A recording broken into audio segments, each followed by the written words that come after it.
The residents of Jacksonville, Oregon are restless, but not the current residents. We're talking about a spirit that paints nude figures, a mother ghost from the 1800s that will lock your door if you leave it open. On the Jacksonville Haunted History Tours, you'll learn about the weird and wonderful history of Jacksonville, Oregon. Welcome, my name is Kristen, and we'll be walking for about an hour tonight. This is Kristen Sullivan. A little warm tonight. Going uphill. She's a school teacher, but this evening, she's our guide. And she gave us lanterns. Do a couple people want to hold the lantern and help guide us? Okay, it's broad daylight, but who cares? Adds to the ambiance, right? Kristen is just about the happiest and bubbliest person in Jacksonville. I'm really happy you're all able to join us. We're doing the Brit Hill Tour tonight. She'll need to be in good spirits to fight the bad spirits. And so tonight I will be sharing tales of woe, sorrow, and regret with you. Here in Jacksonville, we take our history very seriously, and we honor the legacy that the pioneers have left for us. But we also honor the fact that those pioneers are still here in the forms of ghosts and spirits. Jacksonville began back in the 1850s as a gold boom town full of miners, merchants, and women of ill repute, all looking to make a quick fortune. And Jacksonville was quite a hub in southern Oregon, but then by the 1880s, the Oregon and California Railroad bypassed Jacksonville, going through Medford instead. And that's actually where we're beginning our tour, is at the Rogue Valley Railway Depot. This was a little hub connecting Jacksonville to Medford, but it was just a little spur railroad.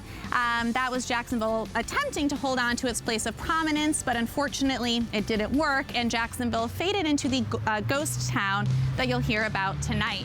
This location, as early as 1852, was a saloon here in Jacksonville, one of many, and it was just known as quite a notorious one. It was called the El Dorado, and it was known for drawing courtesans, gamblers, just all kinds of nefarious folks. Lots of, well, goodness knows what happening there. This used to be the Eagle Brewery Saloon, Jacksonville's first brewery, built in 1856. Saloon, brewery, yeah, plenty of shenanigans. In fact, the man who lives there now sensed something wasn't right about the place. So they hired a feng shui practitioner, and the practitioner sensed some dark energy.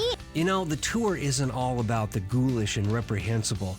There's some awesome history here. There was a thriving Chinese community here. This is actually the first Chinatown in Oregon, was here in Jacksonville. Now behind us is the Britt Gardens. And I'm sure you've heard of Peter Britt. He was a very prominent pioneer here in Jacksonville, so he's a famous photographer. He took the first picture of Crater Lake, and partly due to his picture, Crater Lake became a national park. All right, back to the weird. Bruce and Ann Butte lived in this house. They were artists. They claimed they had a ghost living with them that was, well, an irritating art critic.